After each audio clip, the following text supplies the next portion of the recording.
how can you possibly not give Tom Aspinall the title fight? On paper, this looks like a layup for Jon. If we're talking strictly danger factor, Aspinall is him. He is the guy that presents that challenge. Where the mountain off the back, you in trouble, came to burst your bubble. I don't shelter punches, they find home on your mind about a double. It's the weekly scraps. You don't need a map, GPS, I'm right here to lead a dash. The world doesn't know it needs, but I grow the seeds, planted fuck a name and the fame. Only legacy remains. Remember the name, Aljamain Sterling. It ain't the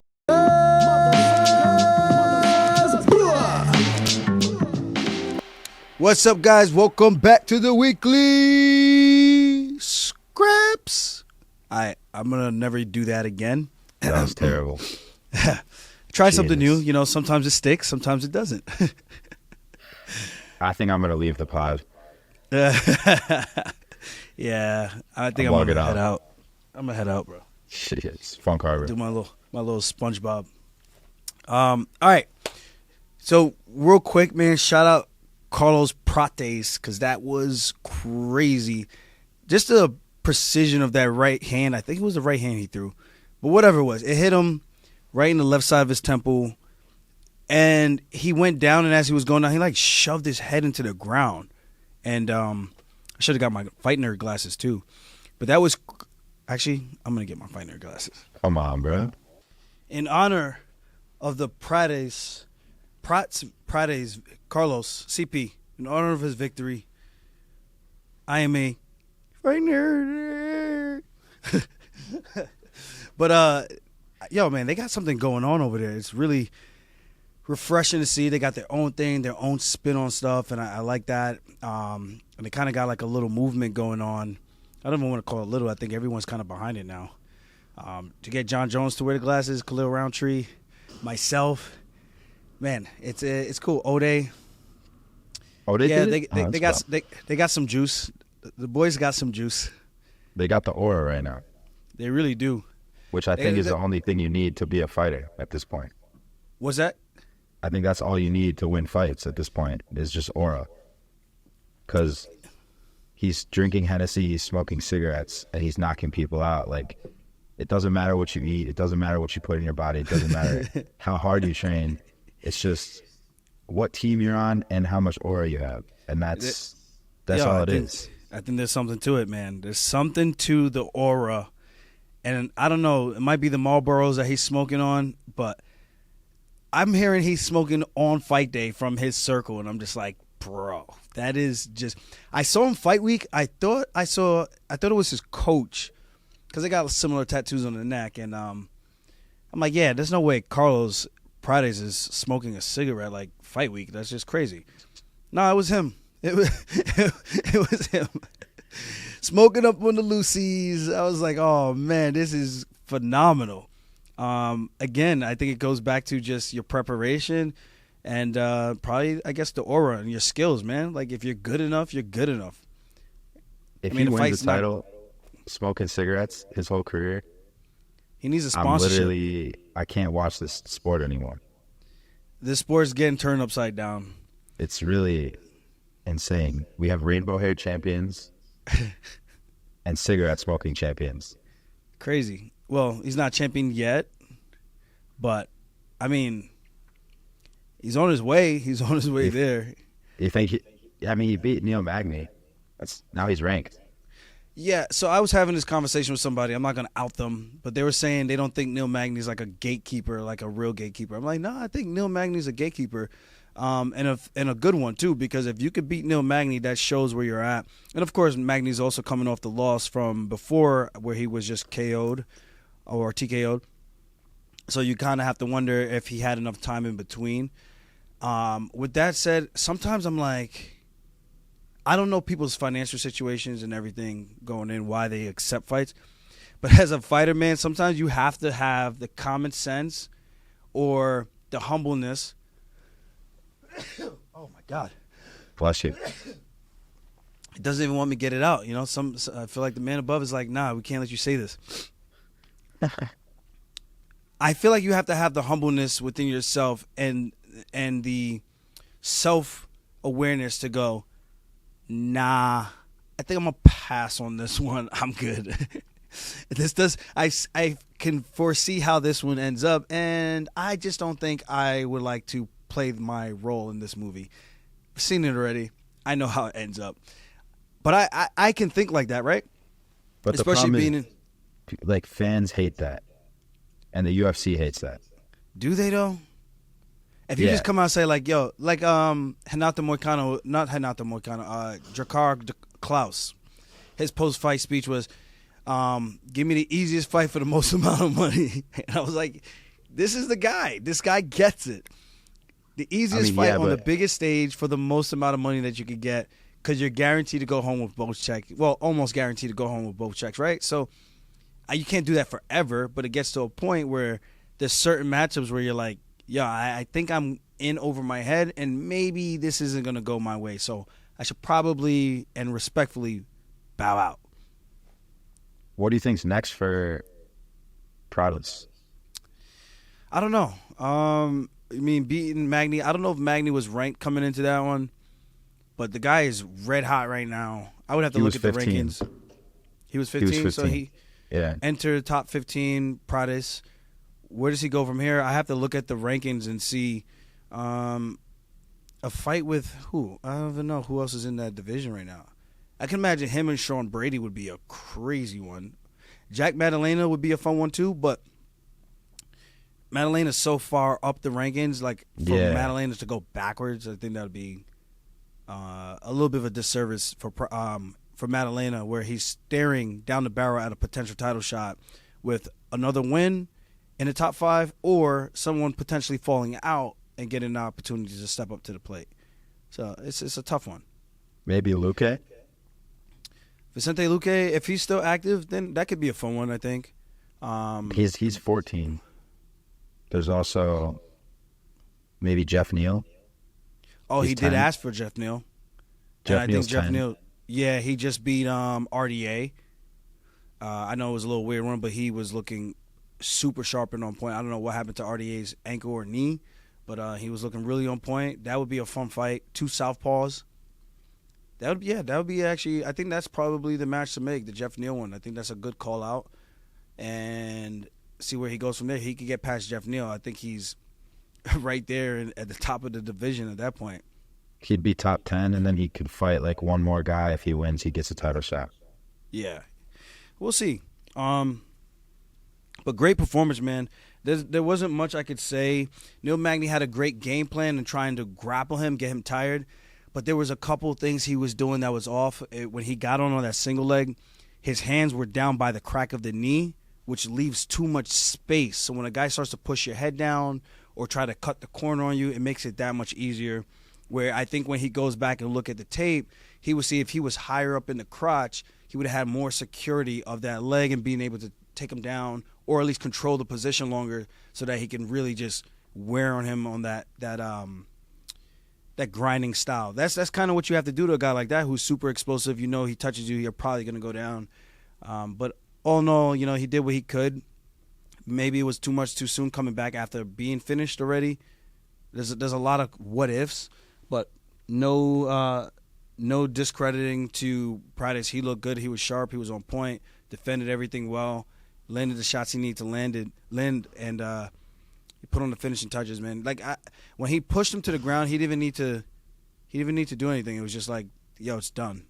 Like my man already knew. He was like, pass me my Lucy. I'm about to go spark up in the parking lot, and that's it. A celebratory Lucy.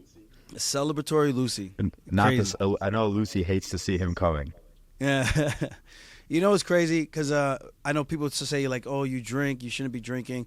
I'm like, the same thing we were saying before. Like, it's really about, for me, I think, it's really about the preparation and your mental mind state. It's like, are you skilled enough? Like, we could talk about cardio, conditioning. That's a completely different category from a skill set standpoint. Like, skill for skill, who's actually better?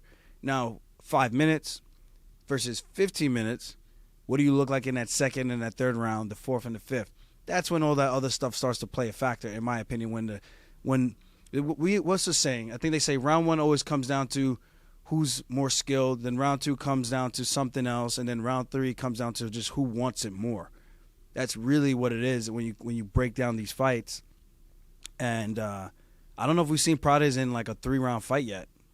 At least I'm gonna be honest too. I don't think like he's really like addicted to smoking cigarettes. I'm sure he does it once in a while. He records it. He gets the aura points for it. But like every once in a while, if I'm partying or something, like I'll have a cigarette. But I don't smoke cigarettes like that. I'm sure that's kind of what it is for him. It's not like he's like abusing his lungs. Nah, not the fucking vape. That's crazy. That's so crazy. Exactly. Exactly. You don't have to do it all the time. You do it in moderation. Like, you get the aura points, and then you go back to doing what you're doing, whooping ass and taking names. And that's what Carlos Prates is doing. How many aura points does a cigarette give you versus a vape? Like, I don't know. It's a good question. I'm saying 100 aura points for cigarette, like 30 for vape if you're a fighter. Because it's like, I don't give a fuck. Fuck my lungs. Like, yeah. Oh, man. He's a fascinating individual. But I'm excited to see more of him, see what he does in the future. The whole card was pretty good. I think there was only 2 fights that went to a decision, but there were some great ones all in all. A lot of good finishes. I don't know how they did the bonuses. At that point, it's like, yo, you got to give everyone a bonus, man. Damn near the whole card got a finish. I think you got to give Jillian Robertson a bonus, right? For the 12-6 to the rear. The corner was like, do the Jon Jones. And she hit the elbow from the mount, 12-6. I'm looking at this. I'm like, this is what people wanted? They want these vicious 12-6s? I'm like, yo, bro. No, I'm talking about the ones. No, I know, but to the ass. But she also hit it from mount when her corners called for this. They said, ESPN posted the clip. The corner goes, do the Jon Jones, and she's in mount, and she goes straight down. And I'm just like, oh my, just imagine the point of the elbow hits your eyeball, bro. Your eyeball, not the socket, not like below it. I'm talking your eyeball, the jelly part. Just think about that. I cringe. That's the definition of cringe, not the stupid definition that everyone says, oh, you cringe. Stupid people. Nah, that physically, I just had a physical reaction thinking about that. Exactly. And that's the cringe. It's just like, yo, that makes me, yo, that's going to happen. Someone's eyeball's going to, like, cave in or something. Someone's eyeball's going to explode, and then they're going to say, yeah, maybe the 12-6 wasn't a great idea. Then maybe the knees to the head when they're just putting their hands down is great, but maybe the 12-6 was a little much. At that point. That's what they want, bro, at this point. They just want, like, Game of Thrones level savagery. Like, it hurts. It's going to get to a point where there's a fight to the death, and the whole world's going to buy that pay-per-view. Nah, I don't think they're going to get that crazy. I hope someone's going to do it. Someone in, like, Russia. And they're just going to hype it up really well. Anyway, so what do we got? UFC 309 this weekend? UFC 309, baby. Shout out Frank Harbor will be in the building. Hopefully. UFC, get me some tickets, please. I'm still asking, pretty please. Me. Does that mean I get to go? We'll get back to you on that one. I know you'll come through, buddy. Yeah. I'm excited about this one. We got Jon Jones, arguably one of the greatest of all time as a mixed martial artist, taking on the greatest heavyweight of all time in terms of accolades in Stipe Miocic. I think this is a great fight. If this had happened when it was supposed to happen, or a couple years ago, whatever.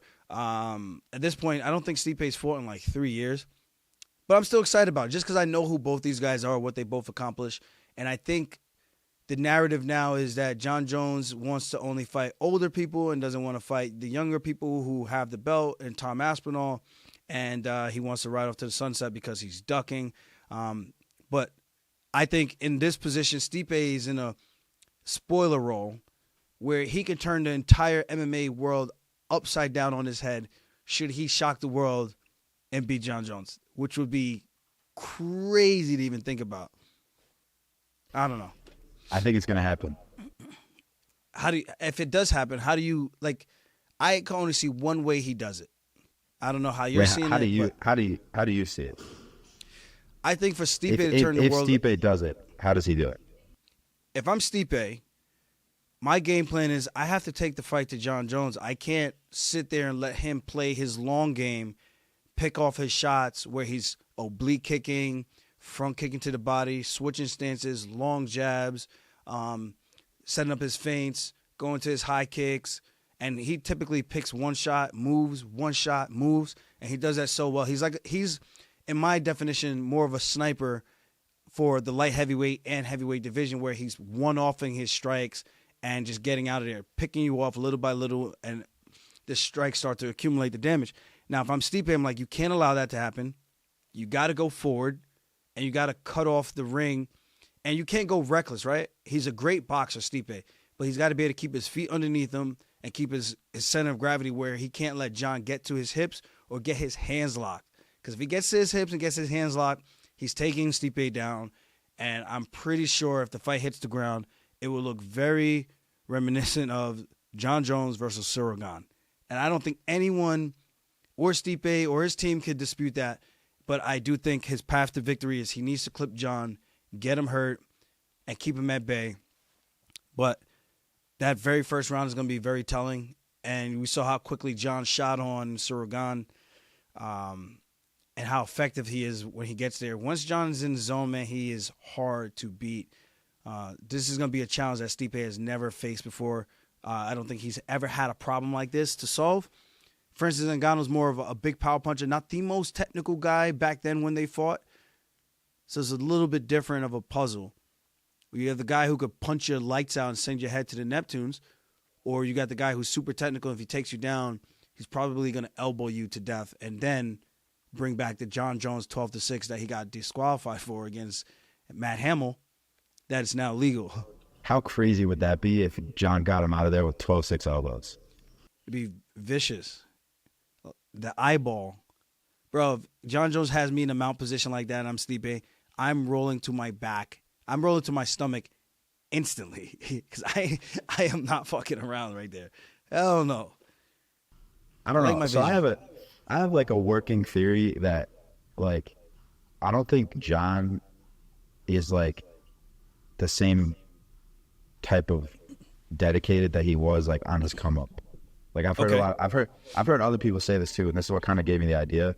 Like he wants to like lift weights and be this big dude. Like he's not like I don't think he wanted to go to heavyweight just because it was like this great thing to do. I think it's also like he wanted to change his lifestyle, and it's like might be a little bit easier to fight the guys at heavyweight than light heavyweight. And then, you know, he's like avoided the fight with Francis. He's avoided the fight with Tom Aspinall. I think he wants like fights that he deems as easier. And I think that sets up Stipe to be in the position, like everyone's been talking about Stipe, like saying horrible, like not horrible things, but like, you know, everyone's been like kind of writing him off for like a few years now. And he's kind of just been quiet. I'm sure he's been in the lab just working. Now you got Stipe in the lab working, and then me thinking like maybe Jon Jones isn't as dedicated. I don't know. I think we could see that crazy outcome, and then we get a second fight between them, you know? That's what I'm saying. That would be an insane day in MMA. And Stipe's, you know, I've met Stipe, hung out with him a couple of times. I do think he's got that mentality that he doesn't care what anyone says or what they think. He's going to go out there and do what he does. And I love that about him, you know, that firefighter attitude, like he's going to go there and just get the job done. But also, again, it comes a point where the mindset could be great, but the skill set has to be there to match. And I don't know. I think on paper, from a kicking standpoint, a wrestling standpoint, BJJ, I feel the only main and fight IQ and ringmanship. And I'm not discrediting Stipe's fight IQ, but there's also something to be said about some of the mistakes Stipe has made in the past versus the mistakes that Jon has made in the past. So when you're looking at those two things and you're comparing it, I think one guy on paper, because it's an MMA fight, anything can happen. Like, I completely understand that. But on paper, this looks like a layup for Jon, and respectfully for Stipe, he needs to be the guy who comes out there to play spoiler, and by any means necessary. I don't think he should go guns blazing. But if I'm him, I'm looking to test the grit and the desire of Jon Jones and his heart to want to be in there in a dogfight. And can Stipe make it a dogfight? Possibly. It depends if Jon is going to come in and overlook him. But we've seen when he was overlooking Gustafsson the first time and he came back and fought Gustafsson the second time, and drinking and seeing him in the hotel while Jon Jones was blasted and telling him he was going to F him up the next day. And he goes out there, he does it.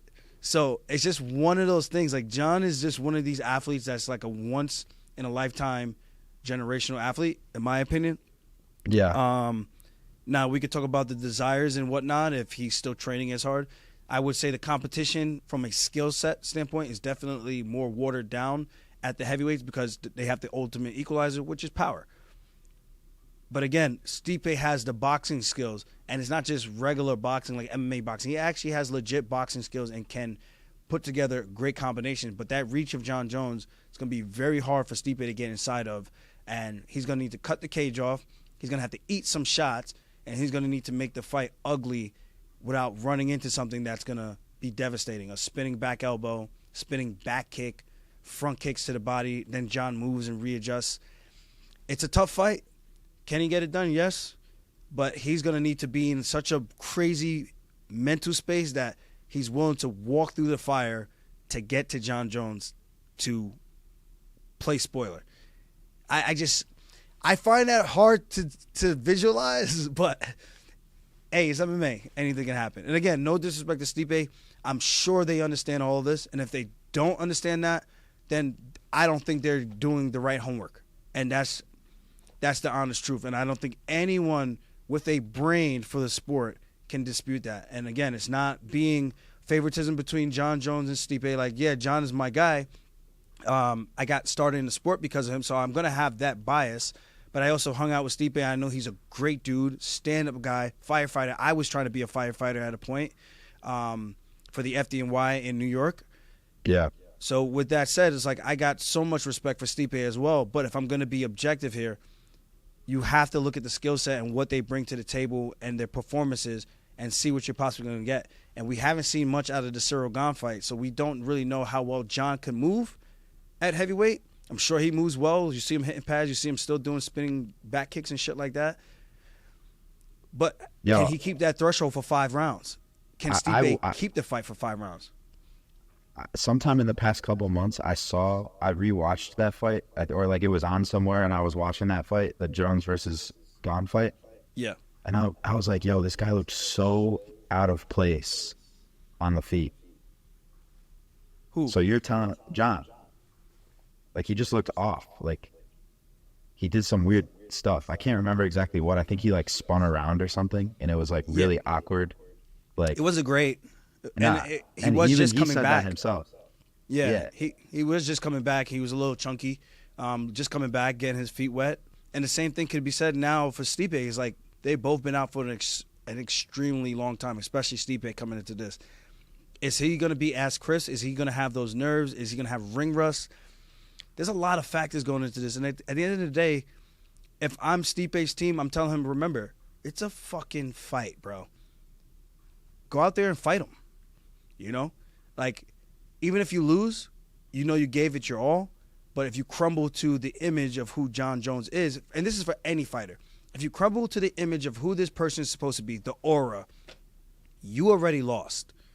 It's the same thing for my fight going with Mozart. People think, oh, because he's 18-0 and you say, inshallah, you're supposed to be afraid of these type of guys who are from that region of the world. I'm just like, you guys do know you bleed the same way I do and the same color. So why are you better again? Why can I not be as good to beat you again? And it's that mental mindset that you have to bring with you. And we were talking about this yesterday when my fight with Mozart with Angela Hill and Kat Zingano.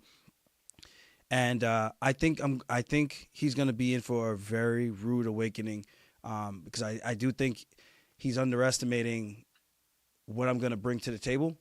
And that's going to be good for me. I think that's going to be bad for him. And it's the same thing. If Jon is underestimating Stipe, which I don't think he is, he's a very meticulous guy when it comes to prep. I know we spent a long time talking about just this matchup, but I think it's an important one. I mean, this could be the biggest fight of the year. So with that said, it comes down to Stipe. Will Stipe be a willing dance partner and show up in prime, not prime because he's of age now, right? I think he's 42 now. But will he show up ready to dial it in and focus for 25 minutes or less with the attitude of, I'm going to take your best shots and keep coming forward until I can get to you and make a better man win. That's what I'm hoping for. I would not like to see a one-sided slandering. No, I don't want to say slandering, but a slaughtering.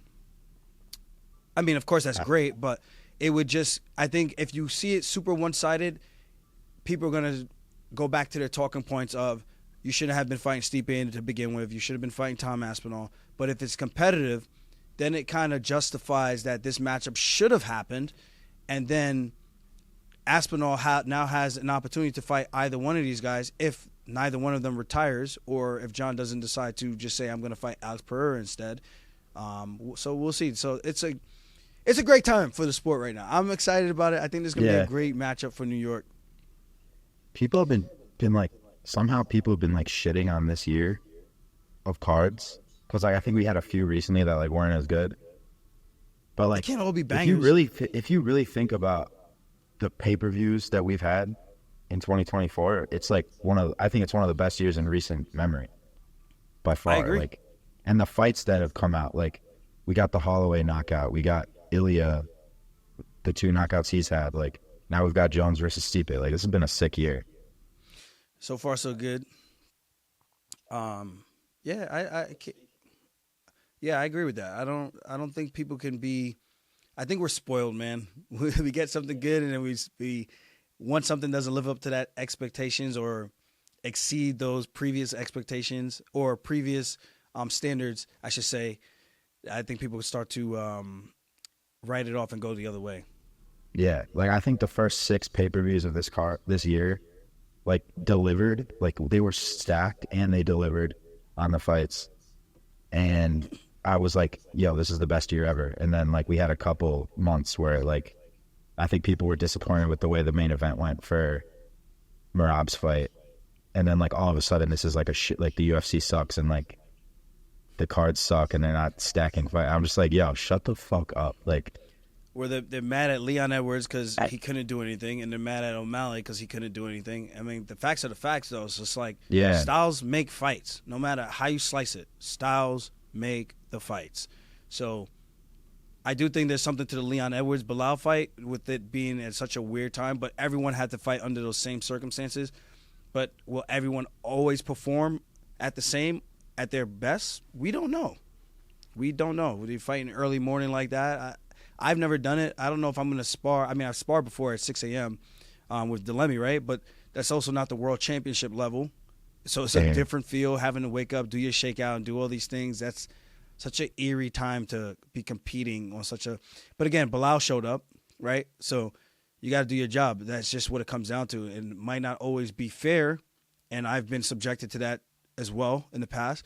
But you're still – stepping in there, you still have to do your part and show up and do what you said you were going to do. And kudos to the guys who can show up on fight night every single time and do those things. But again, we're still human. So I don't think people can shit on these cards all so much or these performances. I just think they're not always going to be barn burners because not everyone's looking to go out there and say, you know, I'm going to end up on my shield if I don't get the fight the way that I want it in my favor, right? So, yeah, not everyone's looking to be a highlight reel. Like, if you want just barn burners, go watch Bare Knuckle. That's what bro. I mean, if you want some technical shit, this is what I love. I love the technicality of it because it's just like, it makes it way more interesting versus just two guys just brawling out. I'm like, okay, that was cool, but was there really any skill involved in that? Not really. Exactly. So, but my 2 cents. Your predictions? I don't know. I got a feeling. Stipe is going to shock the world. It's not really based on anything like. Is it because people said that you look like him? That I look like Stipe? Yeah. Is that why you're doing that? I've actually never heard that before, but I just made it up. I was like, well, I'm rooting for the white guy. That's really what it is. Oh, you know, damn. I got to root for my people. Oh. No, I'm just Damn. kidding. I don't. Well, I was gonna say something crazy, but I'm not gonna say it. I can't. I might see this guy. Anyway, but the whole, I feel like the conversation a lot of this week too is like surrounding Tom Aspinall. Like, do we think Jon Jones is avoiding him, or like, what do you think? This is such a tough one. I'll say it. I honestly think he is. Like he doesn't want that smoke. Tom Aspinall is like a real heavyweight who doesn't have to cut to 260. He just is 260 in shape. He's what NFL scouts look for when they're looking for like a tight end. Like he's that type of athlete. Pause. Yeah. You know what I mean? Like I see the point. He's really fast. He's really powerful. He's knocking out the baddest dudes at heavyweight right now. Like if you really look at the hierarchy of how it should be, I forget the guy's name, but the last guy he knocked out, like that guy was killing everybody. Oh, not Sergey. Pavlovich. Sergey Pavlovich. That guy is the boogeyman, and then Tom Aspinall just like destroyed him. Fucking, he does this to everybody. Like, I think if Jon Jones, who only thinks about his legacy, if Jon Jones thought it was an easy fight against Tom Aspinall, or if he thought it was a pretty winnable fight, he would take it. Because that's a bigger fight. Honestly, that's a much bigger... You're going to have all of London tuning. Everybody I know from London loves Tom Aspinall. You'd have all of that whole country tuning in for that fight. You'd have all of the states. That's a much bigger fight than Stipe at this point in Stipe's career. So I think if Jon really thought that was an easy fight, he would take it. I just think he's really protecting that zero, and he doesn't want that. So that's my opinion. I'm going to see what you have to say. All right, so this take is brought to you by Funk Harbor Jamaican Rum, my brand. If you haven't gotten one, guys, go out and support. Thank you. Thanks to little people like myself, small business owner. So here's my take on Jon Jones versus Tom Aspinall. I agree that Jon Jones is Jon Jones. He does not need Tom Aspinall. But I do agree that it is a fight that makes sense in regards to the belt unification. I don't see the point in having an interim champ if you're not going to unify the belts. I don't even know why we were even put in that situation or giving that if we weren't going to honor it.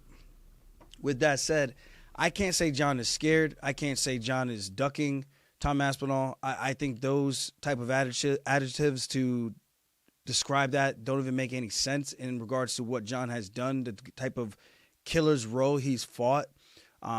You can say he's slowed down in his later career, not really finishing everyone like he was when he was younger. But I think that also comes with age and also being a little bit smarter, taking less risks, where you can just go out there and just pick the guy apart and get the job done.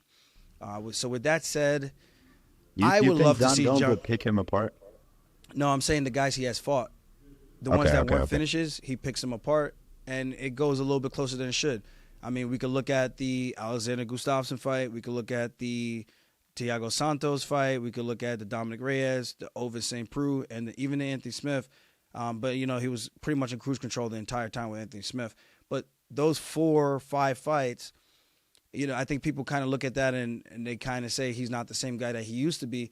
Or maybe the competition has just gotten better. Or maybe he's just not putting the pedal to the metal and finishing guys and trying to get them out of there like he was before, because guys aren't given as many mistakes because they have so much film to study on him, right? So there's a lot of variables for this. So I'm not going to say Jon is ducking him. Would I say it's a safer fight to avoid, to take the Stipe fight instead? I would say that. I think anyone could look at that and say, well, what do I get out of fighting Aspinall versus fighting Stipe? What's the risk versus reward? I think Jon is smart enough to analyze that and see what's the bigger bang for his buck and take the fight that's going to be more financially rewarding, especially when he's getting ready to exit the sport versus being the 21-year-old guy who comes in and then wins a championship at 23 years old. That's unheard of, and I don't think it's going to be broken for a very long time. So with that said, What's it? No, so with that said, it's a tough one because I think it's the fight to make with the winner of this fight. But again, with both guys eyeing retirement, is it a fight that Aspinall's even going to get? Should Aspinall just set his sights on the next best guy and just keep adding rubies to his belt that he currently has? Because once either one of them leave, he's going to now be the champ. You know what I mean? So that's kind of the way I'm looking at it. Again, Jon doesn't need Aspinall. Aspinall needs Jon Jones to really solidify his legacy. But I also think Aspinall doesn't need Jon because he's killing it already, doing so well at what he's doing. So I don't want to discredit what Aspinall's doing, but the accolades of Jon clearly trump Tom Aspinall's. Shout out Trump. I agree with that, but like, who needs who more? Obviously, Aspinall could use a Jon Jones. Like, that would add so much more to his legacy And his star power. Yeah, but I'm gonna say this. But it is a risky fight. It is a risky fight. If you're talking speed, athleticism, a guy who can grapple and do jiu-jitsu. We don't know if he can wrestle for worth the shit, but we know he's got really good jiu-jitsu, and we know he's got great boxing, and he's got great hand speed, and he's hard. He moves well on the feet for a heavyweight. Like you said, like a tight end, he's nimble on the feet. He's what people look for at the NFL Combine to try to get an athlete of his caliber. And this is why we don't have athletes like that in the UFC. Bro, he'd be Rob Gronkowski if he grew up in America. Yeah. Like, that's that's what we're dealing with right now. So, like, my thing is, like, Jon Jones, like, there's the huge Tom Aspinall question mark for him right now. Like, everyone's talking about this right now for him. Like, because Tom Aspinall's so scared. So I'm thinking, like, yo, if you fight Stipe and retire with that question mark unanswered, does it diminish anything? Right? That's one scenario. I don't think it diminishes anything, but here's what you're leaving on the table, right? Let's say Jon fights Aspinall and beats him, then retires. That's like a never-ending aura. That's Michael Jordan legacy. Like, that's way cooler to walk away like that than walking away fighting the old guy. Like, honestly, Tom is the right, like, if you really go by like who's the rightful champ, like the guys Tom has beat versus Jon Jones coming off the couch after 3 years and getting a title shot, like, Tom's really the champion of heavyweight. If you really follow, like, the through line of the whole thing. I can see. So I just think, like, I could get behind that in the sense of, like, but unfortunately, it's just not likely. It's just, like, the only reason Jon Jones is champion is because, like, the matchmakers said it that way. But if you really go by, like, who's the rightful king, it's Tom Aspinall. Yeah. So, and you know, that also like, reminds me of when the UFC made the vacant title for Petr Yan versus Jose Aldo. Aldo coming off of a loss, and Petr Yan coming off of a win over Uriah Faber after he just came back from retirement and had one win over a guy who I don't even know if was in the top 10 in Ricky Simone at the time. And I just beat Corey Sandhagen. Well, I was getting ready to fight Corey Sandhagen, and we were both ranked 2 and 3. I believe. And we didn't get the vacant title fight, which makes no sense. So if we're going to look at it like that, it's like there's other scenarios where shit like that happens because the UFC does what the UFC does. But I get your logic. Aspinall's beating more heavyweights. He's defended the belt more. And, yeah, he is the future of the heavyweight division. It just sucks because he won't get the name value or having them on his record in terms of fighting them, winning or losing, if both of these guys just exit the sport. Like, at that point, what is heavyweight even? Like, what is it at that point? Not even heavyweight. It's like the UFC's brand is we put the baddest guys against the baddest guys, and we make them fight each other. We make the fights happen when they're supposed to happen. Like, boxing, that was the whole knock on boxing. They didn't make Manny Pacquiao versus Floyd Mayweather until they were both way past their prime, right? Like, that's the whole thing about this sport. That's why fans love this sport. So if you're gonna, like, let Jon Jones, like, have these easier fights, these less risky fights, like, I get it, but it's like that hurts the value, that hurts the brand of the sport, in my opinion. Like, Tom Aspinall is the rightful champ. Jon Jones is the baddest dude of all time, right? They should be fighting each other right now. If Jon Jones fights Stipe and beats him as easily as everyone thinks he's gonna, and then doesn't fight Tom Aspinall, that's, like, whack to me. He should fight Tom Aspinall. It is whack to me. That's hilarious. That's whack. I mean, I as a guy, I know get how it. that sounds. I've never fought in my life, but as a fan, right? I'm part of this sport. Like, that's weird to me. It doesn't look right. If you're gonna talk about legacy and being the baddest dude of all time, and then not fight the guy because of like, oh, I deserve this. I'm entitled to this. Oh, they're not gonna pay me what I deserve to take this risk. Like, all right, well, like if that's what it's about now, all of a sudden, then what? Do your thing. I'm going to say Jon is probably going to happily do that. I mean, good for him. I'm just saying, like, if he beats Tom Aspinall, it's way more oral. It's way more like, no, he's already written his name in history forever, but it's like a different level, I think. Yeah. I mean, when you look at the resume of Aspinall, I mean, can you actually compare it? Like, at his age, what Jon Jones has done by Aspinall's age is like, it's very lopsided. You know what I mean? It's like almost half his career were title fights. Has Jon fought anyone as scary as Aspinall, do you think? I mean, at the time when he fought Shogun Rua, yes. Shogun Rua was a scary boogeyman at the time. At the time when he fought Rampage Jackson, Rampage was supposed to be the boogeyman at the time. At the time, Rashad Evans, his former training partner who had a lot of insight on him, he was supposed to be the guy who could possibly get it done because they trained with each other and he knew the goods. I don't think Rashad is, no offense to Rashad, obviously I'm just saying at the time. Yeah, he's not as scary as Tom Aspinall. I'm saying, like, this dude finishes everybody, like, anyway. And Rashad was finishing guys at the time. I mean, I think towards the end of his career, he wasn't, obviously. But I'm saying at the time when Rashad Evans was Sugar Rashad Evans, knocking people out when he was mostly a wrestler, knocking out Chuck Liddell. Of course, Liddell was past his prime at the time. Head kick knockouts, all these other things that he was doing. He fought Rampage, beat Rampage in a close fight, and that's when they made the fights 5 rounds instead of 3 rounds for main events because they were like, Rampage was finally starting to get a groove, and then if it was 2 more rounds, we don't know what would have happened. But he fought a killer's row, Vitor Belfort. He fought a lot of guys that were dangerous. So it's hard for me to stand behind. I get it because Aspinall is a scary dude, and I don't want to say relatively unknown, but to the U.S. consumer, is he as known as a guy like Jon Jones? I don't know if the two are in the same. In America, like, in terms of all of the Stipe, UFC fans, I would say Stipe had like a whole homecoming when he won the belt at heavyweight, like celebrated in Cleveland, like a parade and everything. You know what I mean? I mean, okay, yeah. In Cleveland. That's why I think this fight sells more because people know Stipe and they love Stipe. In regards to his skill set and regards to his time and his age, is a very different argument. But if we're talking strictly danger factor, Aspinall is him. He is the guy that presents that challenge. And the threat of this guy can really be the one to beat Jon Jones. And maybe we'll get to find out. Maybe we won't. I don't fault Jon. I don't fault Aspinall. If I'm Aspinall, I'm going to be the annoying kid constantly poking at you to, let's see what's up. Let's see what's up. Come on. What about today? What about next week? What about next month? I'm going to be that guy the entire time, all the way through, until I can finally get under your skin enough where you grant me the fight. But, again, Jon has to win, and I think it's very likely that he will. Very likely.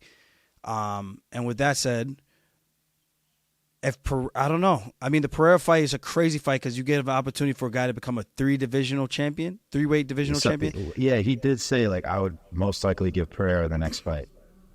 But I don't think Pereira brings a threat like Aspinall, and I think anyone can say that, can see that. How could the UFC make that fight before the Aspinall Jones fight? That is so crazy to me. That would be crazy. But who do you think is bigger in terms of star power between Pereira?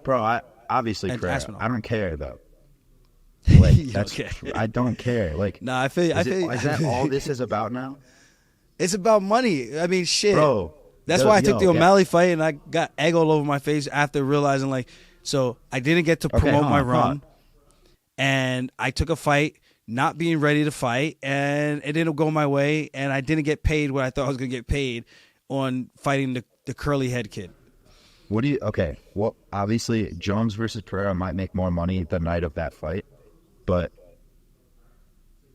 You just care about the legacy. Nah, Pereira's gonna lose to Jon Jones. He's not gonna knock out Jon Jones. Like, so what are we doing? So now you just like, if Tom Aspinall beats Jon Jones and then dominates heavyweight for a few years, like that, you're gonna cash in on that. Yes. I feel like that's a better fight to me, honestly. But does it? And that's a huge fight. Now, if you're Jon Jones, though, right? You're in his situation. You've defended as much as you defended. And you have the liberty of being able to pick who you want to fight because you know you're about to retire. Do you want to potentially go out with a chance that you may take an L on your way out? I mean, of course, they would have to do an instant rematch. Have to. Are you doing that? I can't really say what I would do. Like, are you sure about that? Okay, you sure about that? But hold on, here, let me make my point. Right, some fighters would do that. Some fighters would take the Aspinall fight. Jake. I'm talking about you. I know. Some fighters won't. Some fighters are going to take the easiest fight for the most amount of money. Some fighters are going to take the riskiest fight, so they could know, they can know what they're made of. I don't know. I'm probably this guy, honestly. I'm not a fighter, though. Wait, which guy are you? I'm probably the guy who was taking the money. So I can't fault him, but I'm just, bro, this is the case I'm making. But yo, Jake, that's whack, bro. Also for the UFC, I'm like, how can you possibly not give Tom Aspinall the title fight? If Jon fights another time, how can you possibly not make that fight? You've given Jon Jones, it's like when they gave O'Malley the Cheeto fight, right? Like, fine, you just had your big win, you just had your moment, fight whoever you want. O'Malley takes Cheeto. Merab beats Henry. You can't run away from Merab forever. You got to fight him. You got your Cheeto fight. Here's Merab. Do what you can. Try to beat him. Like, you have to. You can give the guy his Stipe fight, but you got to eventually make the right fight. Otherwise, we're gonna just ruin the sport, bro. No, my counter pushback to that is, I think Jon is 37, 38 now. So you're at a point of retirement. It's not like if it was like 5 or 10 years ago, I think the fight gets made. But at this point, that's what I'm saying. At this point in his career, does it even make sense for him to take the fight? For Jon, I'm saying, I think people need to ask the question, does it make sense for Jon to even entertain the fight? I'm sure he has, but I'm saying, if you're Jon Jones, do you need to take that fight at that age, at that financial stability? You're coming off of another really big win. If you beat the greatest heavyweight of all time in Stipe Miocic, like, at that point, it's not like you're getting younger. So it's like, well, what else is there to do? You're ready to retire anyway. So is there really a point in doing that? Alex Pereira is like 36 right now. No, I think he's 37 or 38. Okay, so he's had to have made $10 or $20 million last couple of years. He's probably set for life. He would take that fight. He would take the crazy fucking 2-3 weeks notice. I just fought 4 times this year, but I'll take it again. Fuck it. He would do that. Yeah, but he's an anecdotal anomaly. I mean, the guy fought how many title fights in 1 year? You did it. No, of course, yeah, but again, it's an anomaly. Not everyone is going to be willing to do that, especially at that age. But then don't talk about being the baddest dude ever, and that's what it's all about. You're like gaslighting me. You're like I see Trump smoking Kamala in every part of social media, but the media is still telling me it's a close election. Don't tell me oh, I'm this, I'm that, I'm this, I'm that right now today. And but you're choosing the Stipe fight over the Aspinall fight. That's literally incongruent. It doesn't line up in reality, if we're being honest. That's not a truthful statement. I don't think you're wrong. I don't think you're wrong at all. That's all I can really say about that. If I'm Jones, I don't blame him though. I'm just saying how I think it is. Yeah, I agree with you. I think you have a very valid point. And I've thought about that as well. So it's just, if I'm Jon, if I put myself in his shoes, am I taking that fight? Or I'm just going to be like, nah, I'm good. I did what I needed to do. You guys could deal with Tommy Aspinall. And I think if Aspinall was him, Don't take the he'll probably do Pereira the same. fight. Just retire. And remember, John's been in the sport since I think 21 years old and won the belt at 23. So when you look at that and you look at his age now, more than half his career has been title fights. So I look at it as like, is there a burnout factor where Pereira is just coming into the groove, banging out all these fights now, right? So it's a little bit different. I know the age is similar, but it's a little bit different in terms of maybe the burning desire to want to continuously compete. And I don't know. Like you said, he might not be training as much, right? You saying about going up to heavyweight.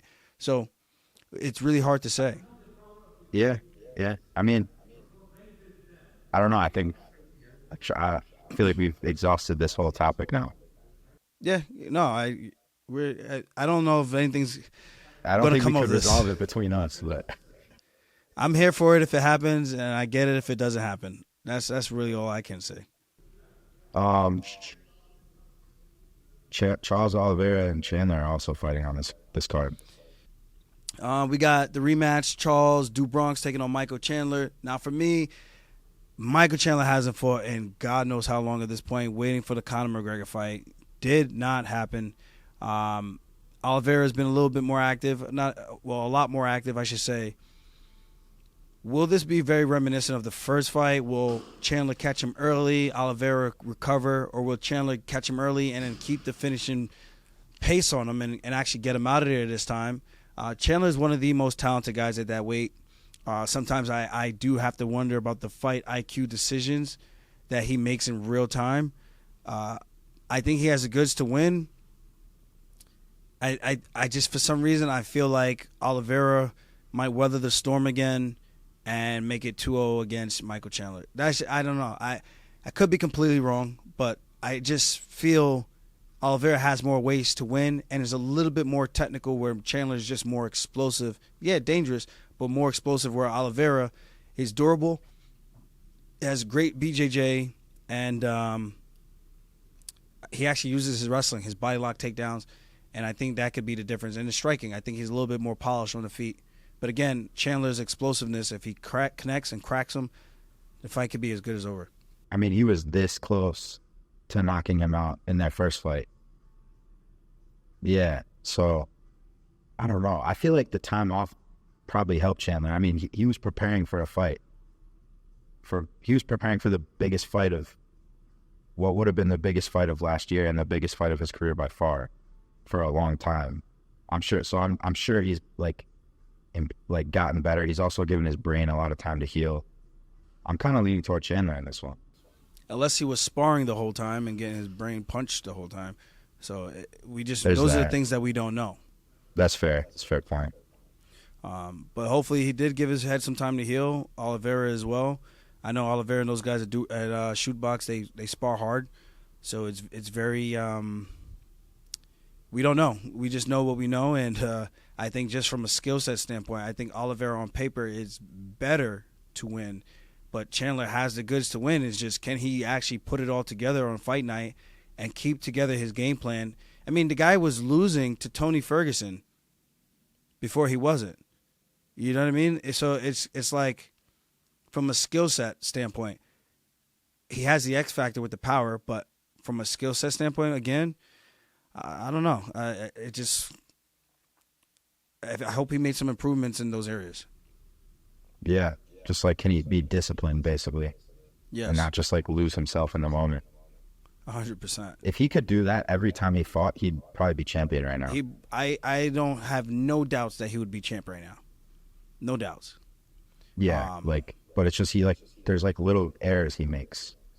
I'd like to see him fight Dan Hooker again, because I feel like he just caught him really early, and Dan Hooker was like, what the fuck just happened? I'd like to see him actually scrap again and see if that fight would go a very similar way, or would Hooker approach the fight a little bit differently this time. But yeah, that's another topic. Who else we got? Bo Nickel versus Paul Craig. I like Paul. I like Paul Craig. His jiu-jitsu is badass. I think this is a dangerous fight for Bo Nickel because of the grappling. He's going to be in a lot of trouble, I think, from the submission attempts of Paul Craig, and he's going to be pulling guard. this is a great opportunity to see where Bo Nickel is at on the feet. Give him some ring time to really work on his striking and get comfortable in there, try to find his timing with his hands, his kicks. Because I think if he just goes out there and just tries to wrestle hump him the whole time, he might find himself in a lot of trouble and possibly on the losing end, who Paul Craig is known to create upsets. Jamal Hill, Ankalaev, he just somehow finds a way to pull it out of his ass and get the dub. So this would be a very good growing fight for Bo Nickel at this point in both their careers. And I like Bo Nickel for this one. Shout out Funk Harbor. Could be a good like indicator of how a Hamzat fight would go in the future, too. Yes, because he's fighting in a good like MMA grappling, you know. I agree, but he's not a great wrestler. But he pulls guard.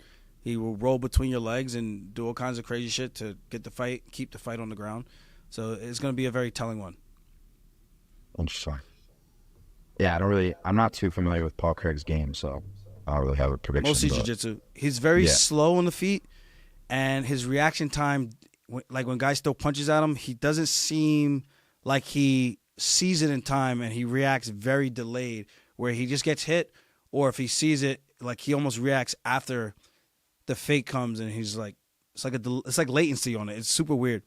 It's not like that terrible, but I do think you can see that if you're watching tape. You can study some of those things and see how you can exploit a guy like that on the feet. Word. Chris Weidman's coming back too. That's big.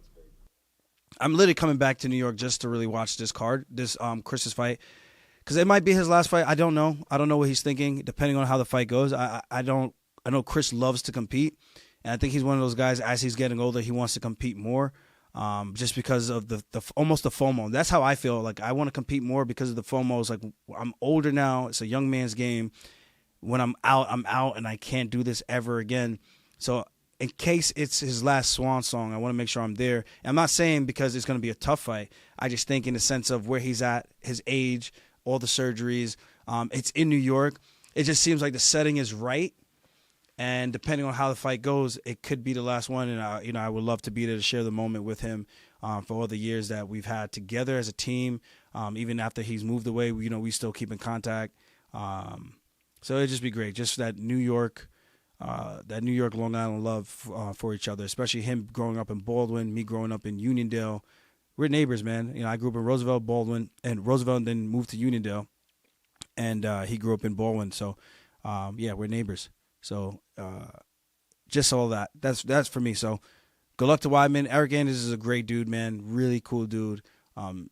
Again, for this sport, I meet so many people. It's so annoying sometimes because you get to like all these people, and you're like, I know I shouldn't like you because you're gonna fight one of my friends soon, and I know this will suck eventually. So yeah, it's like you get to know these guys. So it's tough. It gets a little weird sometimes. Word. That's all I got. I think we're good with that, man. I mean, who else is on this card? I think Mauricio Rufy, another fight nerd guy. Jonathan Martinez taking on Marcus McGee, Sean O'Malley's teammate, McGee. This should be a fun one to watch at 135. Rufio's fighting a newcomer. It looks like he's Canadian. Checking his name. His name is Goku. His nickname is Goku. He's from Peru. I believe this is... No, he lost to Borshev. Oh, he just lost to Borshev. That was recent, Chris Padilla in the UFC. So this is going to be his third UFC fight. He won the contenders, lost 2 in a row in the UFC. So he's stepping up to fight Ruffy. So that should be an interesting fight. That's a fight nerd guy. Definitely check him out. His UFC debut was crazy. The guy was just throwing all kinds. It looked like he was button mashing, just hitting all these combinations. And I was like, yo, this guy is wild. Might be my new favorite guy. Damon Jackson going up to 155, fighting Jim Miller. Marcin Timbura fighting a guy named Denise. I don't even know who that is. Mickey Gall versus Brahimaj. Oban, my boy Oban Elliott. My Madri boy, lads. My Madri boy is from Wales. Fighting Basil Hafez.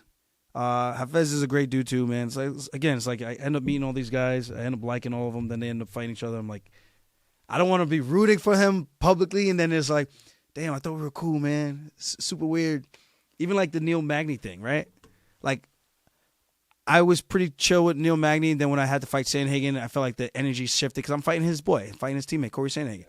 And then it kind of like became cool again afterwards.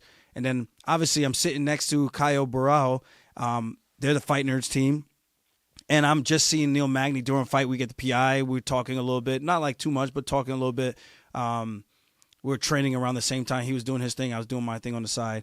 And it's weird because I'm talking to him and then I'm fighting for him. Then I'm wearing the Fight Nerds glasses. So I'm like, I hope he don't think I'm a dick. I'm not a dick. It was just in the moment. They were like, hey, brother, if we win, can you put these glasses on? I was just like, all right, I guess. I don't want to be an asshole, but I thought it was, I mean, if he did that to me or anyone did that to me, it's fine. It's not like Marab was doing that, So I don't take it super personal. But with that said, I think we're all good, guys. Don't forget to hit the like button. And please, if you haven't, for the Christmas time, Thanksgiving time, get yourself a bottle of Funk Harbor rum. If you get 2 or more, I pay for the shipping. Shipping is about $9 for 1 bottle. So if you get 2 or more, you and your friend, get it as a gift. I pay for the shipping. It's free for you. Charges me. Christmas time coming up. This is drinks like a bourbon / whiskey with a nice rum sweet taste. You're gonna love this. It's a limited edition high end bottle of rum, and we got the white rum coming for Christmas. So all your conquitos, all your mojitos, all your pina coladas, you can make all that, and that's gonna be a lot cheaper to buy. Okay, my friend, it's gonna be a lot more affordable for all my people around the world. And we're going to hopefully get into some of these liquor stores, okay? So do myself and do myself a favor and go to funkharborrum.shop and go get you some for the holidays, okay, my friend? Thank you. Oh, yeah. Okay, bye. Go okay, get bye. that. Go get that.